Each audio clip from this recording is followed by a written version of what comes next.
camera so aligned. Amanda's introing me, so I imagine you're doing something first. Yeah, correct. She said she's on her way.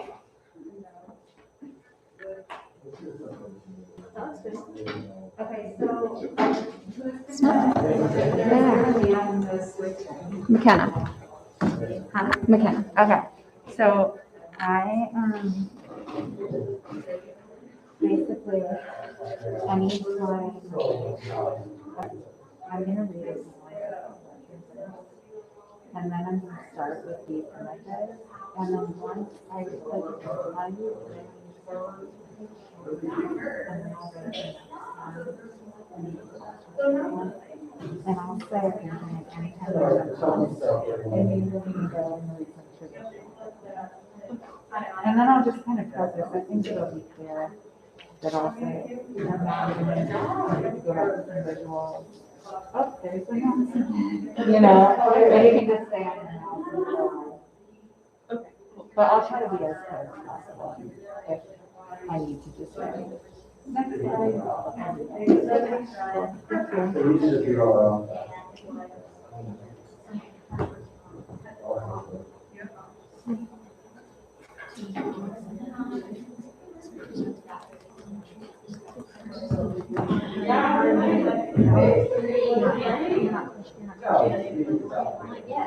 There's still time. Oh God, there's 7 minutes left.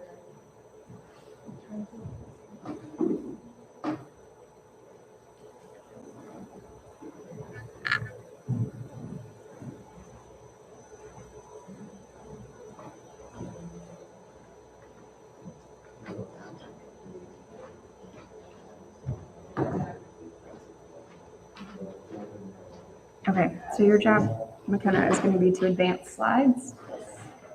I'm going to get ready to move up back there. And also check, oh, I need to plug her in. Power. No, this was going on. Does anyone have YouTube on their phone that can pull up the streaming and make sure it's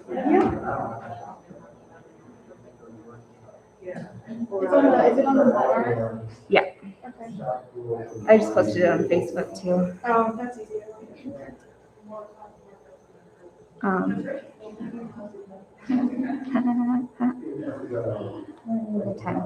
Can I borrow your, actually, can I borrow your laptop?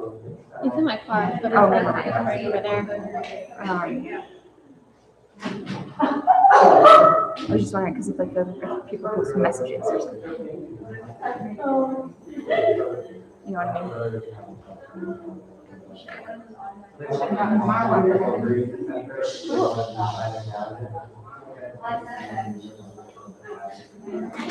Yeah, it's working.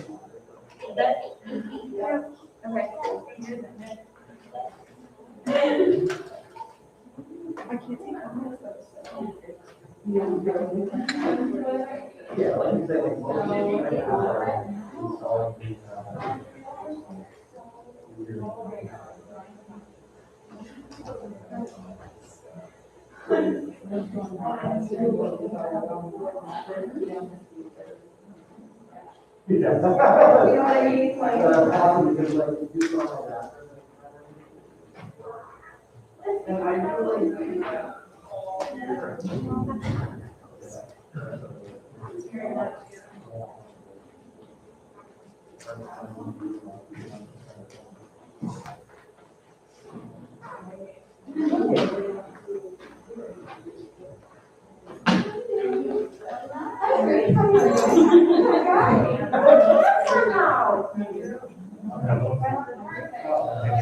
Can I go to sleep? Are you? Sure. I feel weird sitting right here. I feel like I should turn it towards you. Yes. Right. Yeah. Wait. Oh.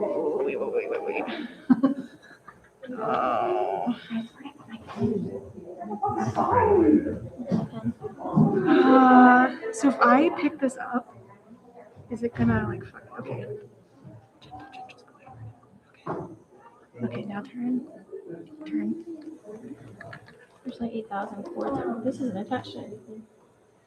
That should be good. Right? Yeah, is that good enough?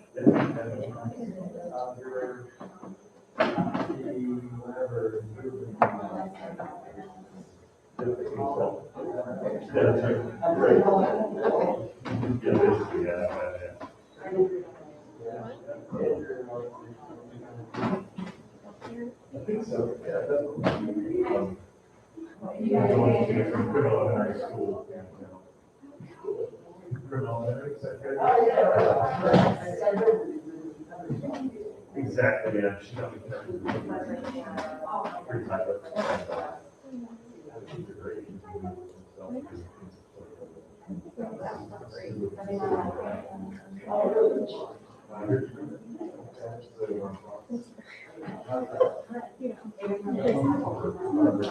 There's just not like, it's a great kind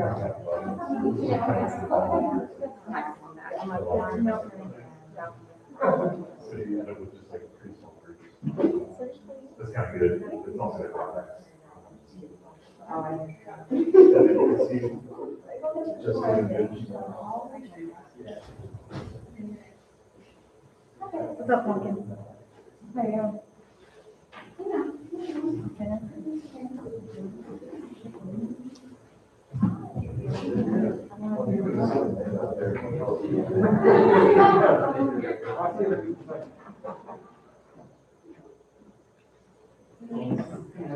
Good, how are you? Just so you know, I try not to talk. Good. Yeah, the mic's turned off, so we turn it on. Okay, thank you. I just heard myself answering. Hi there. Okay. Hi. I can't remember how to turn off the volume. Well, I'm watching it. Okay, we'll just. So I can see.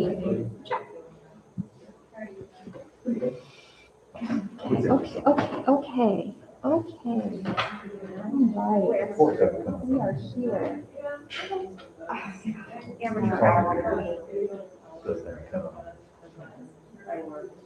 We're doing it.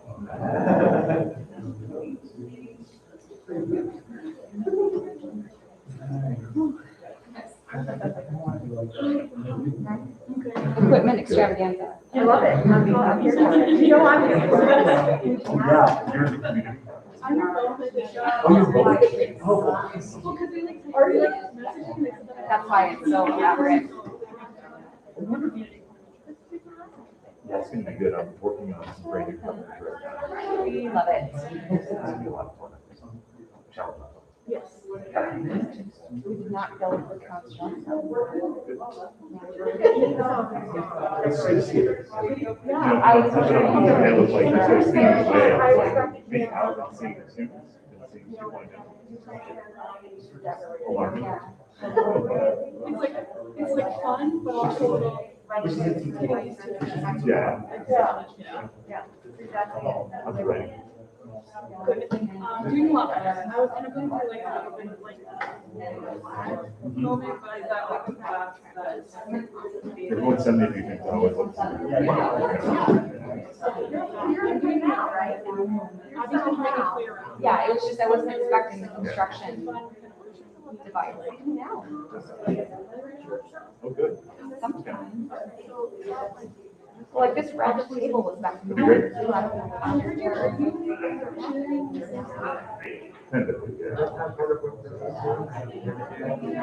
I won't be Fingers swinging crossed. around. I'm not gonna be surprised, but that I can contact him early, just not that. Instead of There's thinking something early. there, you know, but, We should have, if I'd known I would have brought like more. Yeah. Maybe a wheat spiral or something. Then you have to sit outside. Good times. Good times. Good times.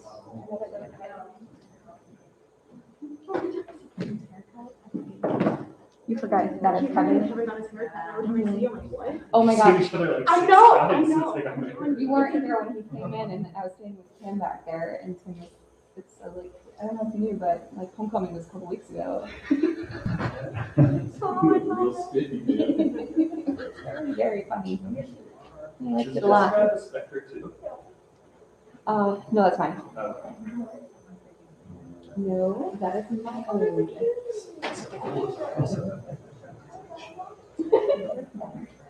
Oh, hell no. Well, mine wouldn't even. Yeah, most of us, I don't. Jake's on laptop. Have you used the stylus yet? Me either. Just collecting this. To be honest, I'm not completely sure where it is. Yeah. I think my house somewhere. I just got really quiet.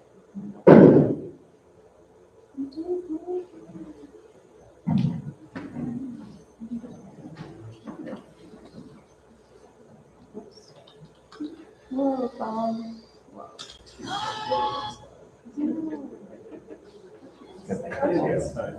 I don't see it.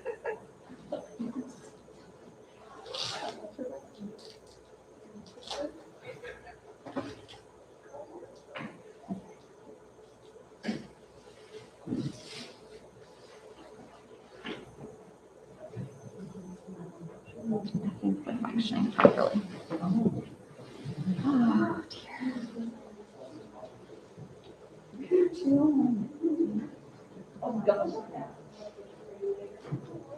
Really glad that it charged it down.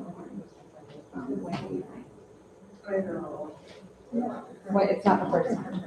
At least it's not blizzarding, because that has also happened. Oh. My goodness, right? You get snow, you get good old snow, you sometimes get. The worst.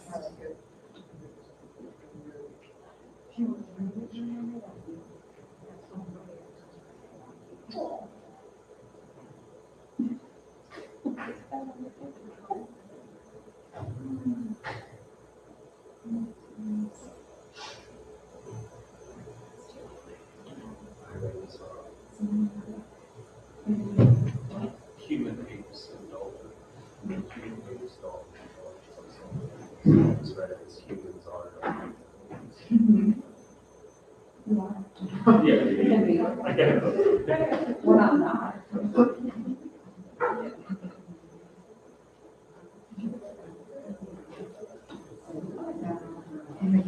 Alrighty. Getting closer. 7:35. Just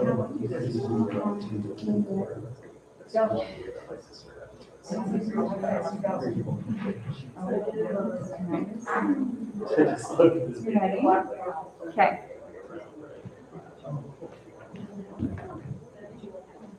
Yeah, I really like it. That kind of It was like out of all my classes.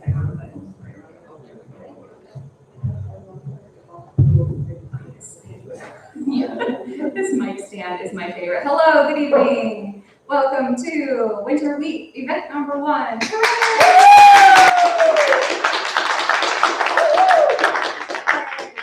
is the 21st annual Winter Week. Wow, I know. It started when I was a first-year grad student here, and it has been quite a ride ever since. We were a very small, tiny group that first year, and it was in East Hall, where we all live on a regular basis. There were about 40 of us. It was quite a time. But I definitely have, I talk about that all the time, every year, and I also was telling my grad students this year about when we all sat around in the lounge in East Hall on the second floor trying to decide what to call this festival, and among the names was also Wheatstock.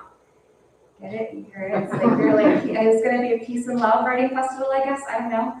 But ultimately we went with winter wheat because of kind of our favorite metaphor, which is planting the seeds for later harvest, for creative work. And that's what winter wheat is all about.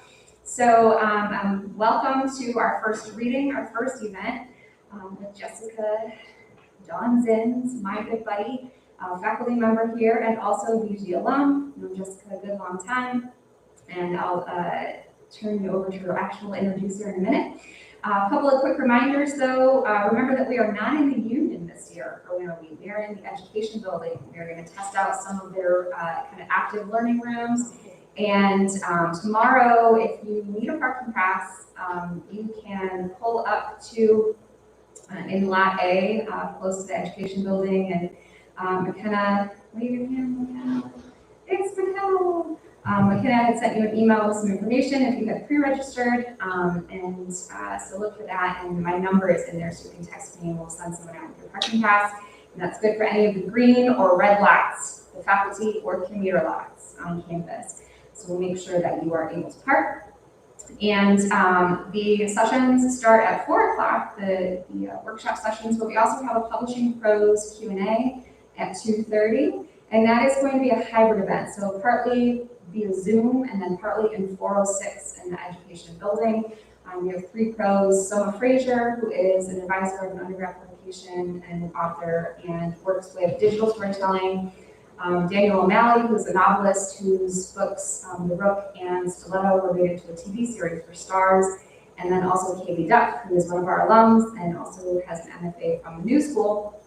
And she is now working for a children's literature agency. So bring your questions, and I will be moderating, of course, also, so if you have questions about publishing magazines and so forth, I'm happy to answer those as well. And then, so Friday, we're gonna roar through events, and then on Saturday, we are going to have our workshop session starting at 9:30, again, in the education building. We have Hanif Abdurraqib at 1:30 in 115, the education building. It's gonna be a huge reading. That one has many sponsors also, which I will name in a minute. And then we have our sessions in the afternoon, and then in the evening, from about 6 to 7:30, we're gonna be doing our open mic at Howard's. So be ready, it's going to be quite an event. Would not happen without so many helpers. I especially want to thank McKenna and Megan, who have been instrumental in just getting things done. McKenna has been my learning coordinator all this time and getting everything under control, communicating with everybody on a regular basis, and Megan always helps me in the office as managing editor of Mid-America Review, but hand put together every single one of our folders today and their name tags. Quite an experience. But we also want to thank our sponsors, including the Ohio Arts Council, and pleased to report that Ohio's arts budget went up this year, which is a huge deal for us. So happy about that. And also on campus, the Ethnic Cultural Arts Program and ECAP and the School of Cultural and Critical Studies, as well as the Creative Writing Program and Department of English. So many offices come together to make this happen, and of course we work with events and conferences services extensively. And just a special greeting to our YouTube viewers. We are streaming this on YouTube, just FYI. So, be careful what you say in the dark. And without further ado, I will bring up Amanda to introduce tonight's reader. Make sure I have the right phone. Which phone is it?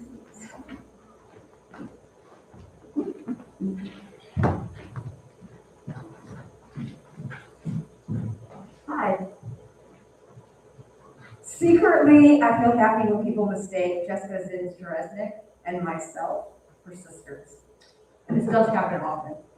Jessica is the sister I have always wanted. She asked me for fall soup recipe and later admits mine tastes better than hers, even though we used the same recipe. She happily accepts my hand-me-down clothes. She embroiders special pieces just for me, just because. And as I'm sure her students will confirm, Jessica is always giving. While these things seem to have nothing to do with her creative work, they have everything to do with it. Her poems, stories, vispo, and zines are made up of the same star particles as her kind words and thoughtful deeds. The attention Jessica gives to me and so many of us is the same attention she gives to the world around her and then to the page. It's evident in the compassion for the girl raising her hands, the careful study of the Maumee River, the sound of the buck's knees bending after it's been shot. Jessica's writing is fully present in the physical world while it delves into the psyche of the emotional realm that often inspires inquiry and seeks to answer questions. Her visual poetry zines work is the same way. An image that lets readers approach the surface, and text that takes our hands and leaps with us into imagination. It comes back to attention, the astute attention of how words and images attract and repel one another simultaneously. As Jessica writes, I lean against a fence open to the endless sound of so many things to pay attention to at once. Tonight, I invite you to be attentive as we welcome my sister from another mister, Jesica, to the podium.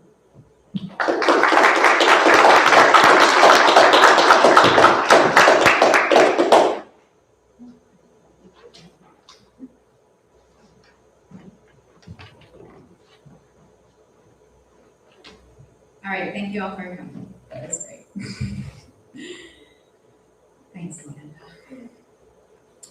Yeah, thanks everyone for coming. Thanks colleagues and MFAs and undergraduates and friends and family. I'm going to start by reading one of my favorite poems written by Philip Larkin. It's titled The Mower, and if you've been one of my poetry students, I'm sure I've read this to you and come back to it often. But I thought it would be fun to start. The Mower by Philip Larkin. The mower stalled twice. Kneeling, I found a hedgehog jammed up against the blades, killed. It had been in the long grass. I had seen it before it even fed it. I had seen it before and even fed it once. Now I had mauled it its unobtrusive world, unmendedly. Burial was no help. Next morning I got up and it did not. The first day after death, I knew absence is always the same. We should be careful of each other. We should be kind while there is still time. So tonight I am going to be kind of doing a mix of things. I create kind of mixed media art and collage poetry. So it's the kind of creative work that I feel like has more of a piece of me. And there's a sense of freedom when I create it. It's kind of like an open art style for me. So like writing a poem, the goal is for me to kind of be the medium and see where it wants to go. So there's a lot of that in what I'm doing. It's kind of this no end in mind, no narrative arc as the goal. And I kind of see what happens and then get lost in a bit of the energy of it. So I'm gonna show you some of the mixed media stuff that I do. I'm gonna read some traditional poems, and then perhaps if there's time, end with a short character sketch. So in the mindset of winter wheat, thinking about prompts for you as well. So I'll share a little prompt that I do and then my result of it. So I'm going to start with some of the collage work, and then when things feel too intense or maybe like, what the hell is this all about, you'll see a mouse pop up, and that means I'm going to switch to some traditional poetry, and I'll switch gears that way. So I'm going to go ahead and start with some of those. How did I sleep? Turned on my side. You are a stone of 100,000 years. I want to face one another and linger around remnants of what might be a campfire if we ever meet again.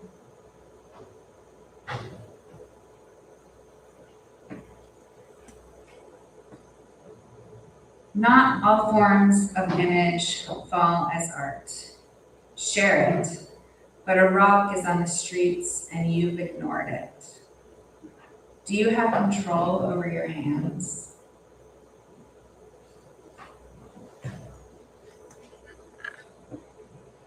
Sometimes I distort an image to look more realistic because you think the wrist cannot move like that, but it can. Watch each other curl up when touched, like the mimosa pudica.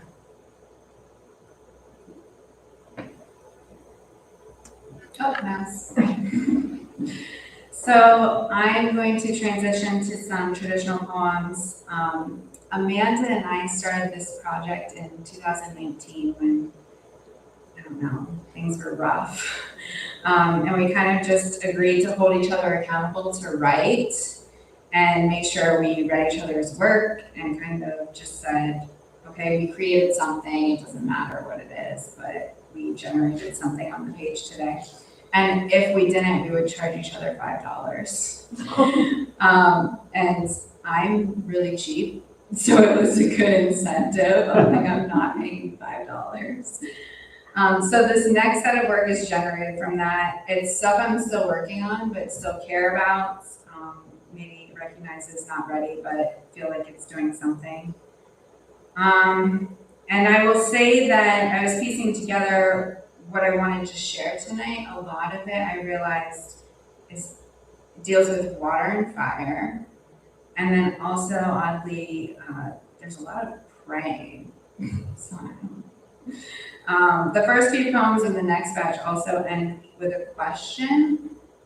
And I guess I'm aware of that. Just so you know. All right. So this is called We Made a World So Dangerous. We made a world so dangerous, I see everyone frowning into the Maumee River, assuming there is nobody to look after them.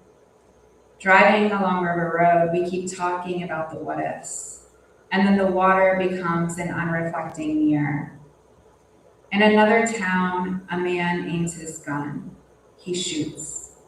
A girl raises her hands. He shoots. A mother ducks her head. A babushka tied tightly under her chin. We keep driving, but I want to stop and look for proof because I'm shocked by the abrupt way life can turn to death.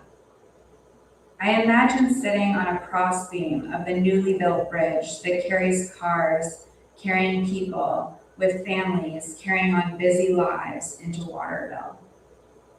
On that beam, I begin to dance a dizzying dance that ends in the water.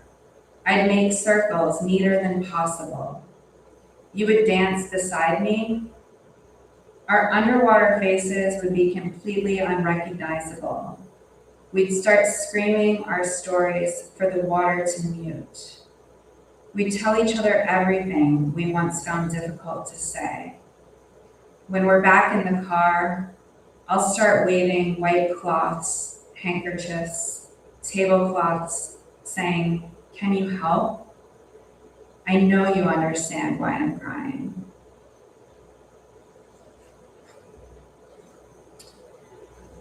This next one is called Talking.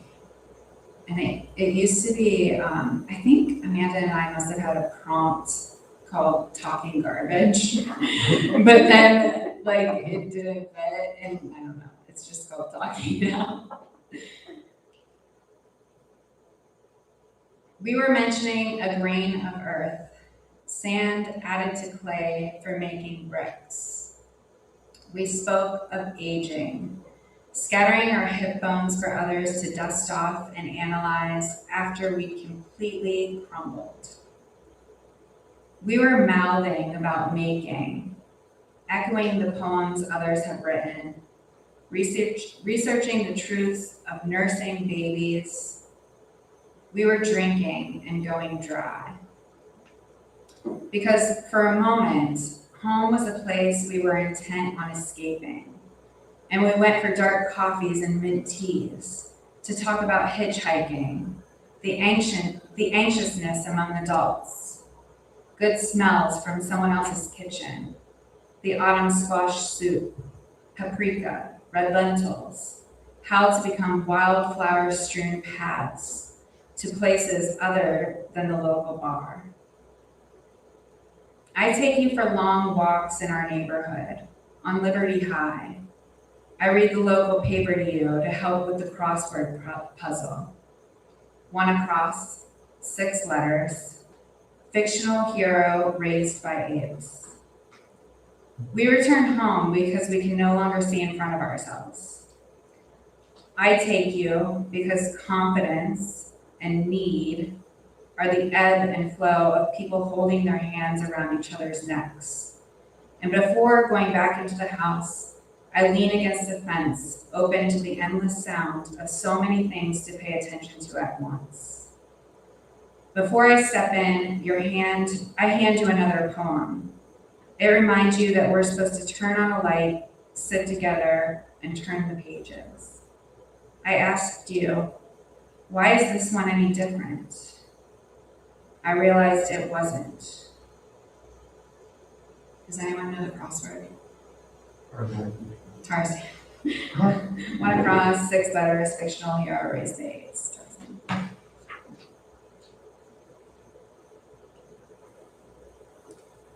Holding together.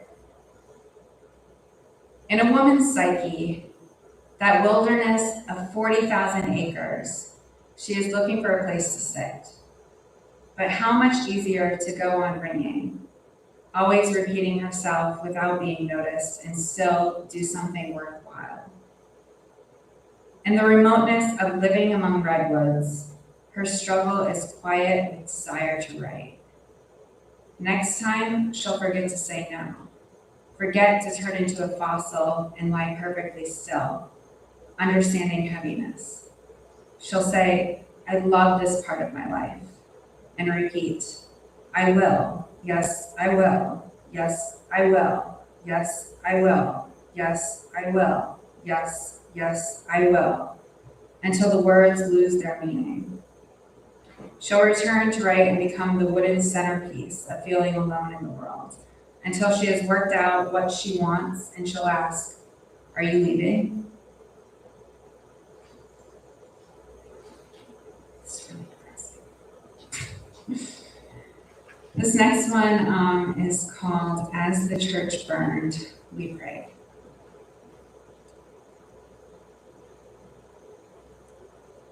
We formed a semicircle and locked arms, became a chain that could be wrapped around the wheel in the winter, or used to secure a bicycle we prefer to keep riding unstolen. Some cried and, heads down, began to pray.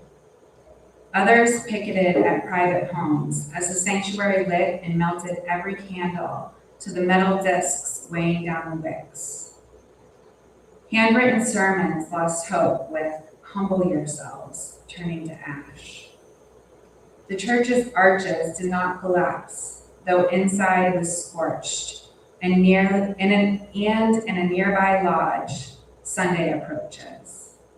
We gather hymn books from our homes, extra Bibles, and nothing is over because on a prayer card, I tell God, I'm sorry I was not suffering alone.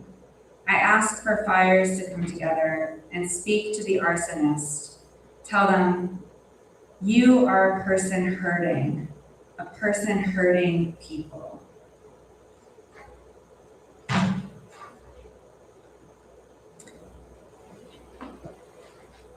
This one is a bit older. I used to write a lot of poems about hunting, and I've never hunted in my life, but my family does. And I guess I probably always just imagined what it was like. So that's what this one's from. Returning without. December, you shot a buck. We listened to its knees bend like we've both done before. See it become electric, run with the bullet. The thawed mud swallows our blood path, and we cannot shadow him. You tell me he will die, exactly how softened flesh soaks the ground, and that his eyes were always black, that his ribs and antlers are knots of bones, and the lilies swaddle him, sprout out of him, like they've always been loose in the woods. I lift a spoon to my mouth, and my appetite turns dark red, absorbs, and then is gone. His flopped tongue cools. His spongy innards cool and warm again, with a break in the clouds. He's unforgiving, been dead the whole time. The only drag marks out of the woods are unlifting feet, chin to chest, fingers carving the dirt, as if sharp antlers or hind legs spell out the motion of not breathing. You cannot turn back to place another shot closer to the heart if the deer is not followed. Look at the sound of us not talking, a slow song pushed out, and the clotting of movement of our hands toward one another, the similarity of voices. The water carries away neither of these things. All right, I'm gonna switch back to some visual stuff here. She shouts into the far hillside, and running water turns into swans and tigers. Her friends snap photos.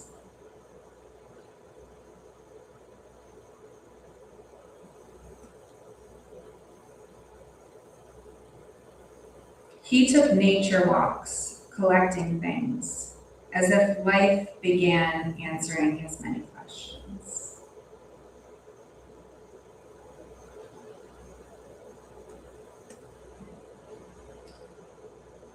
In every moment of life, the foundation of the following year stays. Last year, her birthday looked at everything for the first time.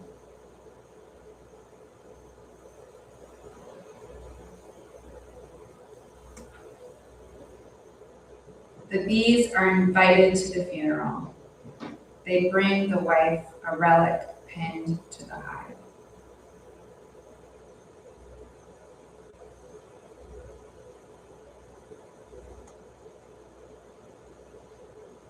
Until recently, everybody laughs.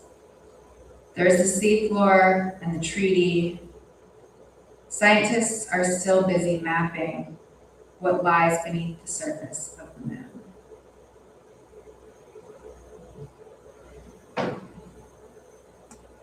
Mouse. All right, I had to verify some of this information with my husband earlier. So, is this true? Like, is this how it really happened? But kind of a little story about disasters and then a poem that is connected to it. So, in 2019, which I guess was kind of miserable, water became like my nightmare, and we had just refinished the basement of our home. My husband so lovingly made it comfy, and it really was starting to feel homey. And then we had a ton of rain at one point, and the power went out, which means our sub pump stopped working, which means our newly finished basement started flooding. And it was just this, like, we were ready to go to bed. He's like, I better go check. Oh yeah, okay, we're in trouble. And so basically, I don't know how, but he lifted like a 10-seater sectional off of the floor and was like, I'm gonna raise it above the water, we're all good. We got the neighbor to help us pump it out. It all ended with us with like towels on our feet, like marching and singing around the basement. So that was fine and fun. And we got a backup generator after that, so that was helpful. But then Easter came, and I woke up Easter morning and went to the kitchen and kind of glanced over at the guest bathroom, and there's water all over the floor. And I'm like, oh, what is happening? And he's like, oh. So apparently something in the toilet, the like hose popped out of the thingy, and the other thingy, and water, right? And so the whole bathroom was flooded. Well, this bathroom is above this basement, this newly finished basement. So we had to rip out the bathroom and rip out the ceiling of the basement. And for a while, the basement ceiling was open. We were trying things out, yada, yada. And it continued to just be like, I hated seeing this. I hated seeing water and just like feeling like it was destroying everything. But after dealing with some of that drama and kind of forgetting Easter, I got online and read about the tragedies in Sri Lanka the same day, Easter Sunday, 2019. 3 churches and 3 hotels in the capital were targeted in a series of terrorist suicide bombings. And there were a bunch of explosions at a housing complex later that day. And so this poem is kind of about that. Easter Sunday, 2019. Tonight, I line up 3 dolls and sit with them, feet crossed. We all stare up at our open ceilings. After some time, I am reminded that my day is not as bad as the mourning taking place in Sri Lanka, the bloody pews, broken glass, and smoke halos surrounding churches and hotels. With the dolls, I bow my head. 1. Light hair and blue eyes, wears a water-stained bridal gown. She manages because pieces of her flesh have not been thrown against the walls. 2. A short doll, black eyes, unclothed. I place a bendy dot on her forehead, hoping we can all retain strength. 3. Missing her right arm, curled hair with a small red bow, and the other arm she wants to hold an AK-47 and stand in front of churches. I don't allow it. I tell her to keep showing mercy. Looking up again, I see loose wires hanging, numb, pieces of brick. I scoot over my body. Suddenly, loud screams and weeping. We all get up and begin trying to help those with more serious wounds.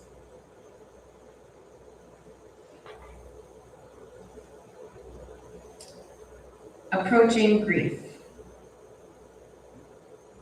Tonight, every tree leaf hangs, and tomorrow we'll be unable to blink because they will have dried and dropped.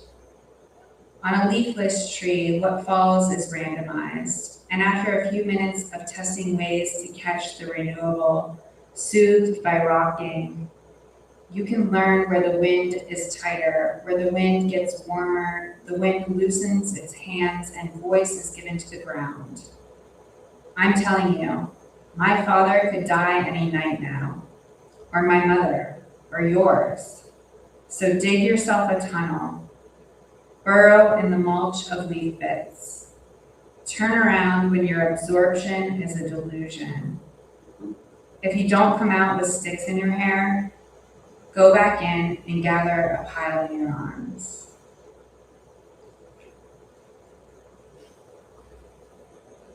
This next one comes back to the project with Amanda and I and the $5. It's called Grace Period. You gave me an extra day to write a poem that answers the questions I need to answer this week. I take it, and then gaze at my sleeping husband, imagine freshly picked crab apples in a basket, think of dissatisfied colleagues, and picture one who died this week. I become furious. Friday, I must read how to do things for myself. Saturday, tumble forward, legs up. We all skipped Sunday. But Monday, with my grace period nearly over, nothing felt or said had been extreme enough. And now I'm writing just to avoid giving you $5. I know that I'm barely clinging, a waterfall with a terrible warning that it too can slip away entirely, but not yet.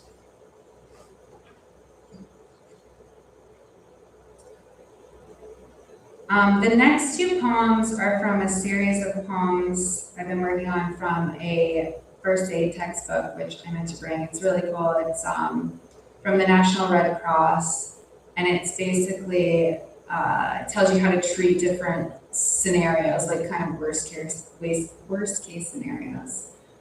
Like wounds, it'll say, here are the things you need to watch for, and here's how to treat them. And there are things like broken arm, and here's how to carry the person. And it's a really cool old book that I think I found at a garage sale or something, but it's all these like how-to ideas. And so I've kind of done a little series based on that with how-to poems. How we'll jump from a building into a dumpster. We'll resist our natural tendency to push off and launch ourselves, but just tuck our heads and curve into somersaults, touched pillows, until our spines swing down. We'll aim toward the rusting box of debris, an aluminum chair with a seat, a contorted bicycle wheel, a bag of clothes supplied by a family who survived the fire with nothing. Then we'll fold into V's. When our bodies finally slap, we'll avoid broken backs, but the dumpster will be full of everything we brought with us. It will rattle us for a couple of seconds. And when we climb out, gawk back at the building, I'll wonder, should we go back in?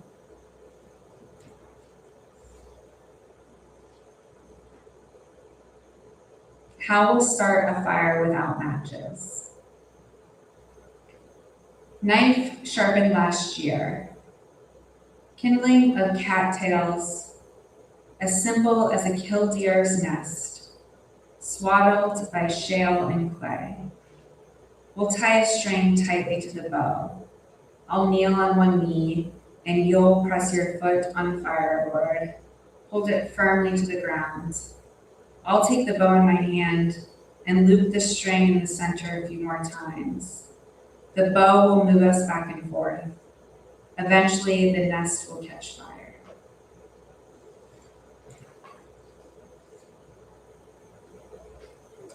This is a poem. When I was in my undergrad, I did a lot of ceramics.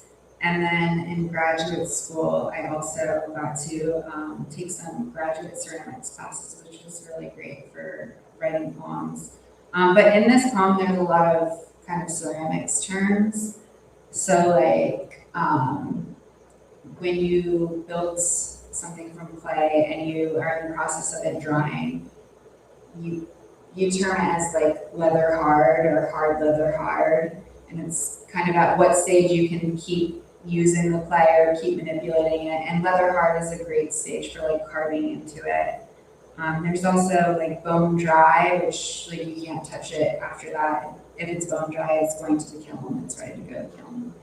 And like slip, which is really wet clay. You kind of water it down and like score two pieces of clay and you kind of rub them together with the slip in between and it becomes this glue. But there's really cool kind of like jargon and terminology associated with clay building, and this you didn't need to know any of that. This poem has a lot of it though. It's called Coil Built. A clay base with the curve of a duck's neck rounds on a wet wheel. The base is slip-soaked and uneasily holds the rest. 16 inches of skinned snake. My thumb has bent to bite the heads of each. The base resists slump and hunch, spineless back nearing feet. See the pearls made under plastic and the chalky skin forming to catch them. Bone-dry clay lines my fingernails like cuticles. It's on my lips and drying my hands, continuing still to dry them. I put a thin wire beneath the base, relax the body's cling, a full turn. My kneecaps chipping the floor, chin bumped on the table, say the base is level. Another spritz, a moment as water on the groggy surface, a tap with the knuckle unaffected, hard leather hard, on the kiln cart, greenware. My fingerprints rest between its fused coils, take on new lines, lighten before the base is fired for the first time. After, back to the color of flesh. And let's look at some stuff.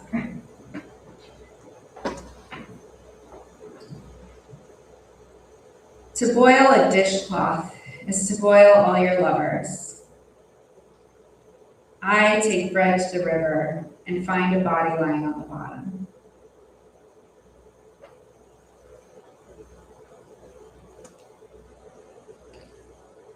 The tree spirit left in the shape of a broken leg. Then he robbed me. If a child was a stone, would a human heart die?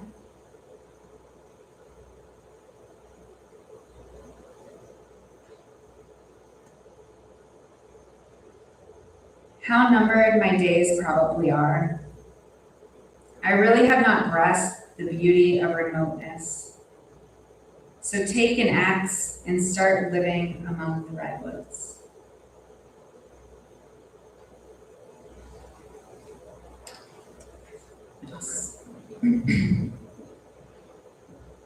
All right, this is actually the last piece I have, and this is the one I was telling you is from a prompt that I often give my students. So when I'm teaching them to try to figure out characters and like understanding their characters, I always tell them like, well, you know, as simple as what's your character's favorite food? And if they don't know it, I'm like, okay, you don't know your character enough. And then they figure out what their favorite food is, and I say, okay, we're on top of the roof, and I tell your character to jump. What's their response? And if they don't know the response, they're okay, you don't know your character enough, right? So we do this thing where it's kind of like trying to figure out who their characters are. And I call it a character profile or a character sketch, and sometimes they set it up like interviews. But basically the assignment is, I challenge them to write 2 to 3 pages, trying to figure out their character, and it should be a conversation with their character. So imagine you're introducing your character to a reader, but you're really introducing that character to yourself.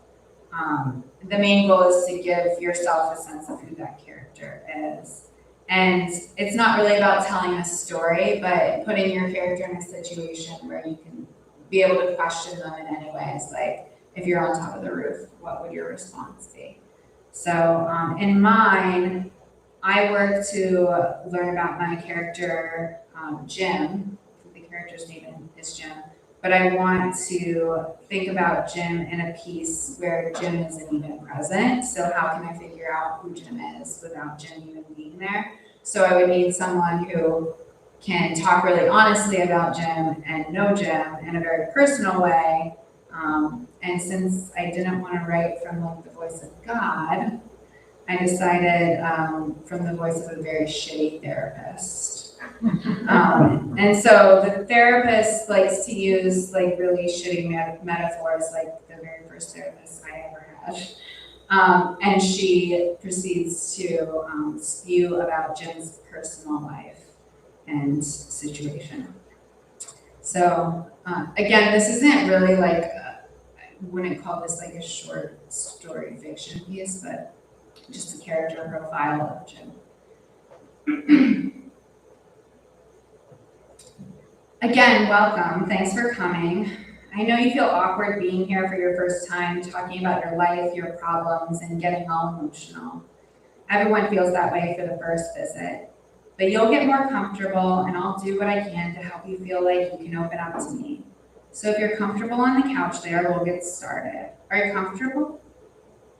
Everything you tell me is a secret. I will not tell anyone. Now, you have a big river you're trying to cross. I get that. I'm going to give you the stepping stones to get across safely. Your feet might get a little wet, but we can get you dry shoes once you're over the river, okay? Do you like that metaphor? I thought of it last night while I was doing client logs. I thought it was a good one. You're not saying much. Let me help you. I'm not really supposed to tell you about my other clients. But right before you, I had a client. His name's Jim. He's in his late 40s. He'd prefer I not tell you his last name, but he also knows that you can easily look it up on the internet pretty quickly once you realize that he's the teacher arrested several years ago for walking into a jewelry store and when asked if he needed assistance, straight up telling the young employee that he was there to rob the store. Jim collects jewelry, well, pictures and logs of jewelry mostly. He has more than 5,000 folders, carefully organized, separated into categories of stones, metals, gem size, color-coded labels using German, and then alphabetized in reverse order, as if he were doing a DUI test, starting with Z. Jim was born in Ohio, lived there until he went off to Arkansas for graduate school, getting a master's degree in some science. 1 year after graduating, he moved back to Ohio and landed that teaching gig. He worked his way up as a full-time, non-tenure track faculty. People liked him. Administrators relied on him when they needed someone to take over a class. Fellow faculty would shoot the shit with him about how they were underpaid and overworked, and students relied on him to critique their work, but also for a bit of care. They were still young and didn't want to see their work torn to pieces, even if they wrote it the night before it was due, or even just hours before, even if they knew it was garbage. He was easy on them. Oh, and Jim likes country music, but when it starts to get too emotional, hits too close to home for him, he switches to the top 40, or puts in a Cardi B CD he bought at Walmart, just to make himself feel totally out of his own element. I swear, that man can go from sobbing about Sam Hunt's breakup in a small town to bouncing back and forth while rapping. He makes sure he put Cardi down on a grocery list.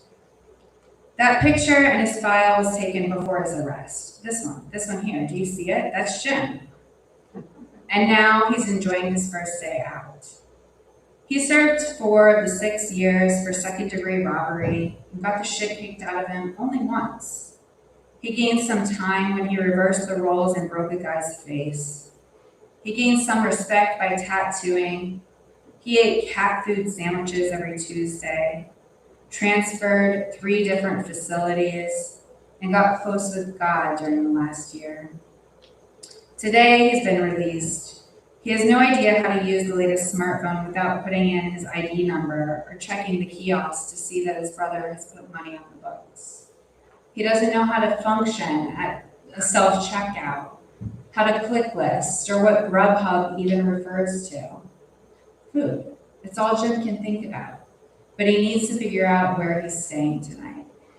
You know what Grubhub is, right? It's great. You should try it if you haven't. You can download the app, order food from nearly any restaurant in our neighborhood. Someone will bring it to your door. And even if that restaurant doesn't offer delivery, do you know what I mean? It's like, well, you can check it out when you get home. I don't want to waste your time on it. Jim has friends, but this is a tough thing for him. He has friends on the outside and on the inside, and some of the outside friends are not Jim's friends anymore. Jim doesn't know this yet. On the outside, Jim will come to find out that his brother, the one who wrote him every week and picked up the phone and paid collect calls and put money on the books for Twizzlers or stamps or mail letters when necessary, Taylor, is the only true friend on the outside. Inside, Jim played cards with Walter, Ron, and Little B, and they're still in. Jim's ex-wife cut him off a long time ago. He knows they won't reconnect on the outside. Although 4.5, 5 years is a long time, Jim did not have a romantic relationship while in jail. Jim's aggressive crime, wanting diamonds and pearls, it kept most people away. He found it beneficial, even though he was truly embarrassed of how he became locked up. His daughter says she loves him. She did not visit during those years. She didn't live far away, but she did not visit. Jim wants love. He tells anyone that what he did was wrong and he deserves to learn from that time, that the young jeweler did not deserve to have a gun pressed to her cheek while polishing a wristwatch, tied to a chair with 3 necklaces draped over her neck, left with the lights out. But I'll also note that he was under too much pressure, that he was just collecting jewelry and wanted to photograph the way turquoise and emeralds differ, wanted to journal about them, add them to the organized files in reverse alphabetical order. He'll explain it as the way people wash their hands over and over, or count steps, or check locks repeatedly, and then check on their loved ones, afraid they have been murdered. Jim wants love. He's not sure he'll find it again, and I don't know. Jim's parents are dead. His mother died after a fall she couldn't recover from. His father died 6 months later. People say Jim's father died of a broken heart. Jim and Taylor, they're only 13 months apart, meaning their mother had a baby, Jim, and just 3 months later after giving birth was pregnant again with Taylor. Jim told me he has another brother, Curtis, I think. I didn't write it down. I'll have to check with him. But Jim hasn't really said much about that brother, Curtis. I'm not really sure. He's older than Jim and Taylor. Jim also has a small cat. He loved that cat. It was some kind of Rex, Cornish Rex, Devon Rex. Taylor took it one day, the day Jim was tracked down and arrested at the Barnes & Noble. The cat, which Taylor renamed Little Bitch, died last year from a tumor Taylor found too late. Jim forgave Taylor, but when Jim initially found out, which was 3 days after the cat died, Jim did not go out for his 1 hour of rec time that entire week. Jim loved that cat. Today is the day Jim was released. He did his time and now he's wearing street clothes, coming to my office instead of me going to see him in prison. He left here and was looking for somewhere to eat some good food. He had on his own underwear, the pair he wore into prison 4+ years ago. He has on shorts from that day too, but it was summer during his arrest because sentencing takes time, and add 4 years to that, plus the time added where he smacked the guy in the face or punched him or whatever he did. And here we are. It is winter, and he walks out the door in shorts. Jim is still on probation. They slapped him with 2 years, and that's why he has to come see me. His probation includes coming to therapy, doing group counseling, and checking in with a PO on a weekly basis. He can't leave the state or go into the county where the crimes were committed. He also can't drink or use drugs. Yeah, Jim was certainly on drugs. So yeah, Jim gets out and he's hungry. Needs a restaurant that does not serve booze, or will be a place his ex-wife is eating tonight. Applebee's has those bright blue Captain Morgan cocktails with the gummy sharks swimming on the surface, so that's out of the question. Bob's Crab Shack and that sushi place are over in the Forbidden County. I told Jim to go to the Grill. It's a local diner that serves food that is cheap and might even be better than prison food. I think that's where he went. They sure make it hard on him, don't they? Anyway, our hour is up. I hope you found this session useful. Would you like to meet again at the same time next week? We can continue to talk about the struggles you've been having in your life. I'll help, I promise. And I promise I will not share it with anyone. I promise this will help. Thank you. Just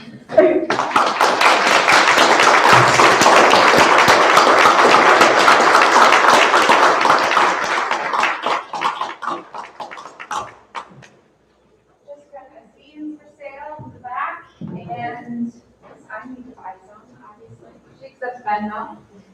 Tomorrow we are, check-in, it will be on the 4th floor of the education building starting at 1, and then on Saturday we will be getting going at 9 o'clock in the 3rd floor of education building. So look forward to seeing you all throughout the weekend. Please have a great night. Hopefully it stopped raining out there. We'll see you later. Thank you.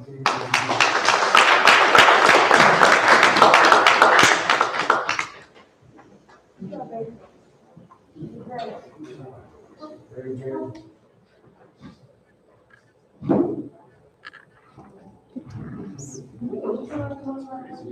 I don't know. I was looking at that file. I was like, oh my God, I think I figured it was no, I think we obviously figured out something else. Yeah.